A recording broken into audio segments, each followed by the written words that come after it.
En este día en el que celebramos la fiesta de San Andrés, sin embargo, comienza nuestra novena a la Inmaculada, esa novena que nos va a ir acompañando hasta la fiesta. Y quería precisamente empezar este tema que vamos a comenzar en este día de novena, que es ver la figura de María ya prefigurada en el Antiguo Testamento. Y quizá nosotros, cuando oímos hablar del Antiguo Testamento, empezamos a pensar, ¿no? Porque se nos hace arduo, se nos hace largo, no lo conocemos muy bien, pero sabemos, y pues San Pablo, como nos dice hoy, la Escritura, la palabra de Dios, llega a todo hombre y va anunciando esa salvación. Y por eso también María, nuestra Madre, está ya prefigurada en el Antiguo Testamento. Y por eso queríamos, durante estos días de novena, profundizar un poco en aquellos aspectos del Antiguo Testamento donde claramente se habla y hace referencia luego a la Virgen María. Pero digo que cuando nos acercamos a la palabra de Dios y al Antiguo Testamento en concreto, muchas veces pues lo hacemos un poco como de corrido, ¿verdad? Sin darnos cuenta mucho de cómo la palabra de Dios efectivamente se va cumpliendo y se va haciendo realidad en la historia de la humanidad, en la historia del hombre, en la historia de la salvación. Es como sucede, ¿verdad? Algunos, como sois catequistas de los niños, ¿verdad? Que a veces como que damos las cosas muy por sabidas. Y cuando a un niño en catequesis le preguntas, oye, ¿y entonces cuando? Dice, Dios. Dice, pero si todavía no he hecho la pregunta, ¿verdad? La da por supuesta. No, mira, yo es que lo que quería preguntar, Jesús, dice, no, espera primero a que haga la pregunta y luego ya me contestas. Es decir, que damos muchas veces las cosas por supuestas. Y no es así. Entonces, nos tenemos que dar cuenta que en la palabra de Dios, efectivamente, se va entretejiendo esa historia de salvación.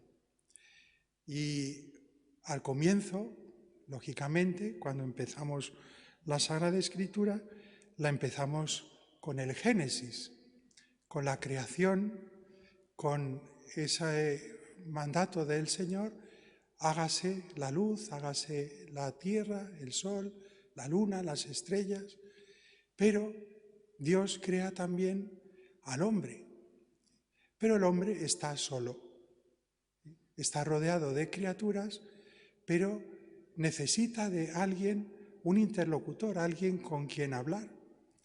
Entonces Dios le da un sueño a Adán, a ese primer hombre, y de su costilla nace la que es carne de su carne, la que es huesos de sus huesos, que es la mujer, que es Eva.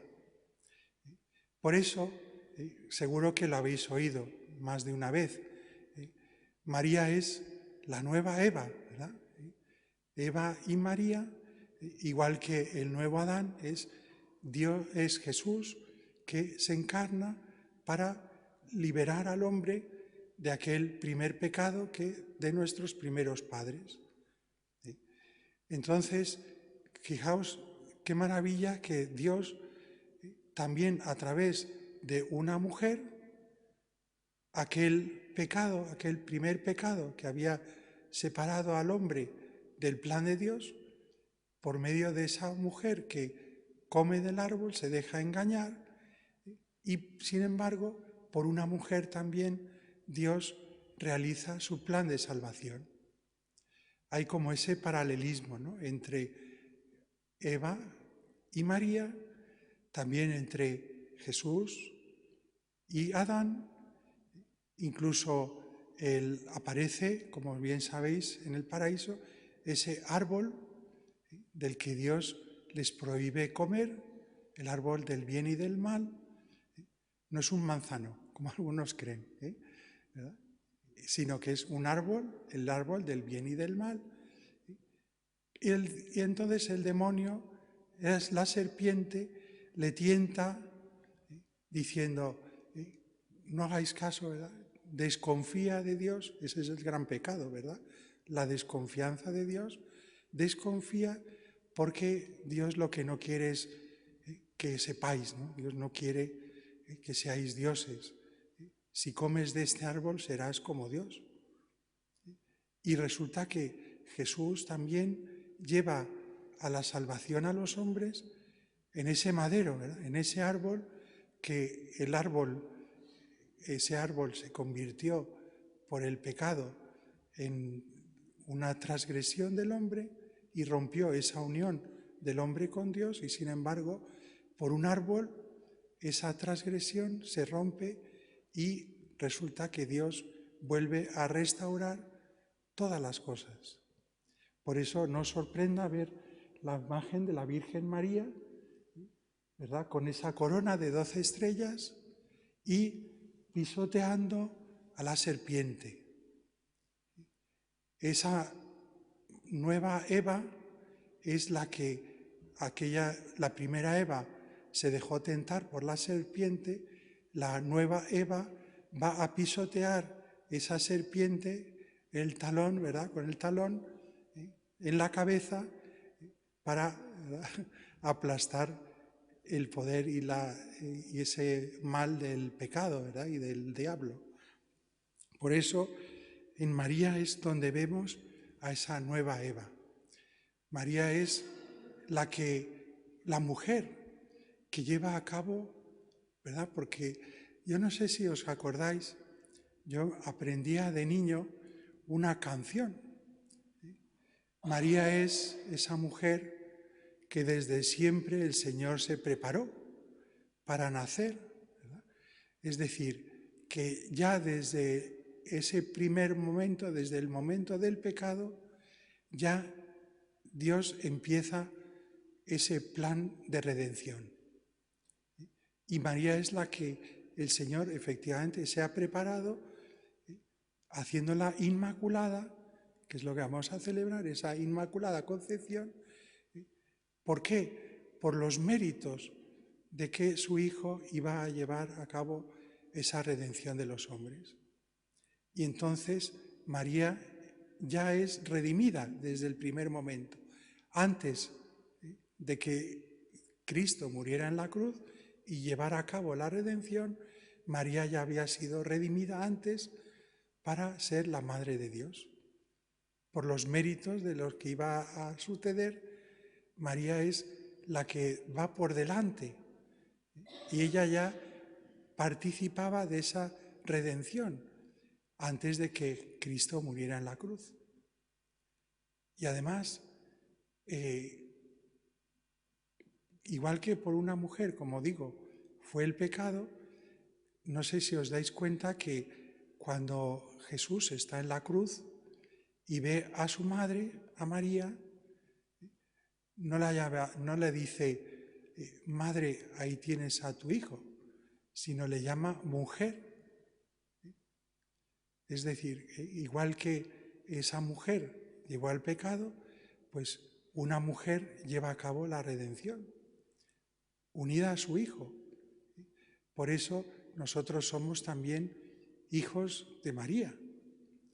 Pues vamos a pedirle al Señor que descubramos cómo ese plan de redención de Cristo que lleva a cabo en la cruz es como esa imagen, ¿verdad? De hecho, lo llamamos el protoevangelio. Al mismo libro del Génesis, es el protoevangelio. Os voy a leer exactamente, ¿verdad?, lo que dice para que os deis cuenta cómo ese árbol, esa serpiente y ese fruto es paralelo a lo que iba a ser Luego la redención.